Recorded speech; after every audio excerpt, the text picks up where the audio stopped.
Hello everyone, आज हमने आपके साथ गणेश चतुर्थी स्पेशल मूंग दाल की लड्डू रेसिपी शेयर करने वाली हूँ। और मूंग दाल की इस लड्डू रेसिपी ऐसी एक लड्डू रेसिपी है, लड्डू मुंह में देने की साथ साथ घुल जाएगा। और इस लड्डू रेसिपी आपको एक बार ट्राई करने के बाद बार बार ट्राई करने के लिए मन करेंगे। और गणेश जी तो लड्डू बहुत ही पसंद करते हैं और इस लड्डू देने के बाद गणेश जी बहुत ही खुश भी हो जाएगा। तो चलिए, आप मूंग दाल की लड्डू रेसिपी शुरू करने से पहले एक छोटी सी रिक्वेस्ट है, अगर मेरी रेसिपी आपको पसंद आएगा तो प्लीज़ मेरे चैनल को सब्सक्राइब कीजिए और वीडियो पे एक लाइक कर दीजिए। तो इस जगह पे हमने 200 ग्राम की करीब मूंग दाल लिया है, उसको हमने अच्छी तरह से 4 से 5 घंटा तक भिगो के रखा था। फिर हमने उस पानी को हटाकर एक स्ट्रेनर के ऊपर दाल को रखा है। इसमें क्या होगा, दाल के अंदर जो एक्सेसिव पानी है वो स्ट्रेनर से निकल जाएगा और नीचे में जो बोल है उसमें पड़ जाएगा। अब हमने इस रेसिपी की दूसरी स्टेप के लिए गैस ओवन को ऑन कर रही हूँ। गैस ओवन को ऑन करके एक कढ़ाई भी चढ़ाएंगे। अब हमने रेसिपी की फर्स्ट स्टेप पे घी को इस्तेमाल करूँगी कढ़ाई में। और इस रेसिपी पे जो भी हो, कम हो यानी ज़्यादा हो, घी डालने में बहुत ही टेस्टी बनती है। कढ़ाई में अब हमने 30 ml की करीब घी इस्तेमाल कर रही हूँ। और घी को अच्छी तरह से मेल्ट करने के बाद हमने उस भिगो के रखा मूंग दाल को एक एक करके ऐड करूँगी। और गैस की फ्लेम को लो टू मीडियम पे रखकर 5 से 6 मिनट तक भून लेंगे। और ज़्यादा तक भून लेने की ज़रूरत भी नहीं है, इस रेसिपी के लिए 5 से 6 मिनट काफ़ी होगा। और ज़्यादा तक हाई फ्लेम पर फ्राई कर लेने में मूंग दाल जल जाने का चांसेस है, इसीलिए गैस की फ्लेम को लो टू मीडियम पे रखकर अच्छी तरह से हमने इसको 5 से 6 मिनट तक भून लेंगे। तो देख लीजिए, हमने स्टील की स्पैचुला लेकर उलटते पलटते इसको भून रही हूँ। और इस तरीक़ा में घी के साथ मूंग दाल को फ्राई करने में लड्डू रेसिपी बहुत ही बढ़िया बनती है। तो देख लीजिए, 5 से 6 मिनट फ्राई करने के बाद गैस की फ्लेम को बंद किया है और इसको हमने एक थाली के ऊपर एक एक करके डाल रही हूँ। इसको डाल देने के बाद कुछ टाइम ठंडा कर लेंगे। फिर हमने इसको मिक्सी जार पे देकर दरदरा पीस लेंगे। ज़्यादा तक फाइन पीस लेने की ज़रूरत भी नहीं है और ज़्यादा फाइन पीस लेने में उतना बढ़िया रेसिपी नहीं होगा। तो देख लीजिए, हमने मूंग दाल को अच्छी तरह से दरदरा करके पीस लिया है। इसको हमने एक साइड पे छोड़ दूँगी। अब हमने रेसिपी की दूसरी स्टेप के लिए गैस ओवन को ऑन करके एक कढ़ाई भी चढ़ाएंगे। कढ़ाई में अब हमने 500 ml के करीब दूध डालूंगी और दूध के साथ हमने रबड़ी तैयार करूंगी।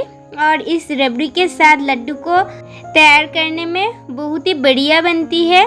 तो दूध थोड़ा सा गर्म करने के बाद हमने इसमें और एक चीज़ भी ऐड करूंगी, जिसकी वजह से दूध बहुत ही जल्दी गाढ़ा हो जाएगा। हमने इसमें 60 ग्राम की करीब मिल्क पाउडर इस्तेमाल कर रही हूँ।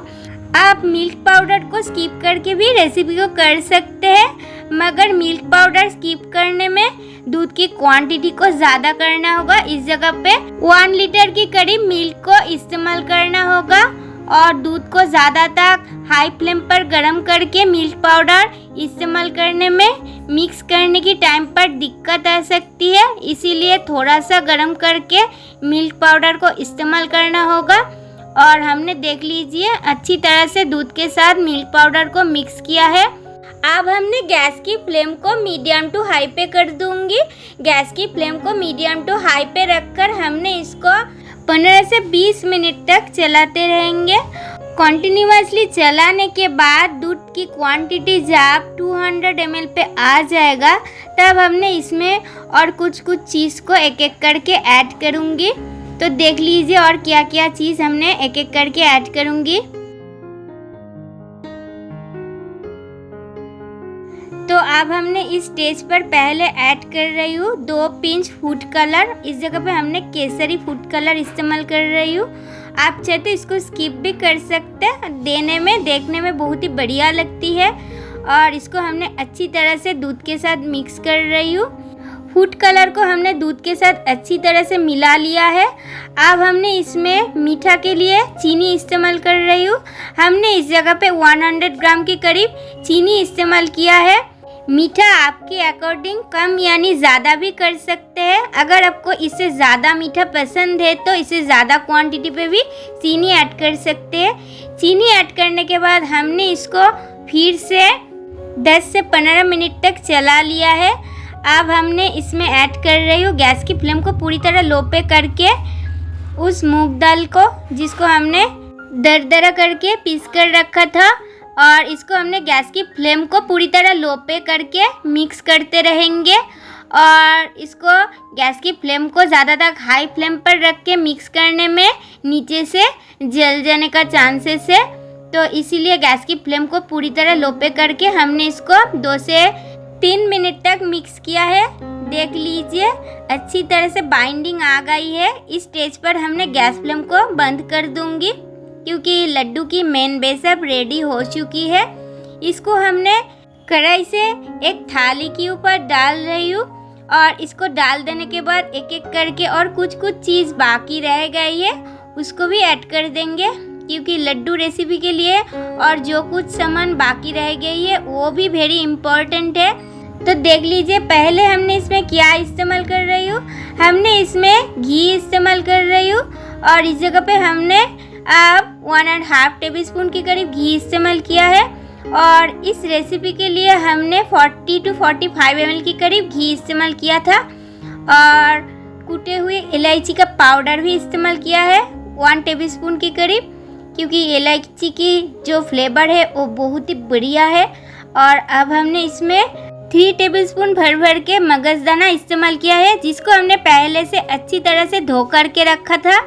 और सब कुछ को हमने अब मूंग दाल की मिश्रण के साथ मिक्स कर रही हूँ, और इसको कुछ टाइम अच्छी तरह से गूंद लेने के बाद एक लड्डू को तैयार करके आपको दिखा रही हूँ। तो देख लीजिए लड्डू की साइज़, आप चाहे तो इससे बड़े साइज़ की लड्डू भी तैयार कर सकते हैं, मगर इस साइज़ की लड्डू भी बहुत ही बढ़िया है। लड्डू को तैयार करने के साथ साथ हमने इसको एक प्लेट के ऊपर रख दूंगी एक एक करके, और प्लेट के ऊपर इसको रख देने के बाद हमने इसके ऊपर गार्निशिंग भी करूंगी, जिसको देने में लड्डू देखने में और खाने में बहुत ही बढ़िया लगती है।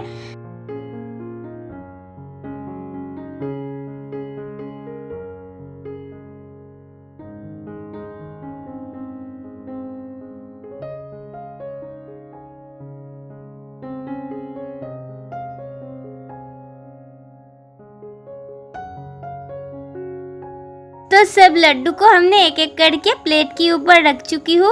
अब हमने इसको गार्निशिंग करने के लिए एक एक लड्डू के ऊपर हमने एक एक करके किशमिश को दे रही हूँ, और किशमिश देने की वजह से लड्डू देखने में और खाने में बहुत ही बढ़िया लगती है।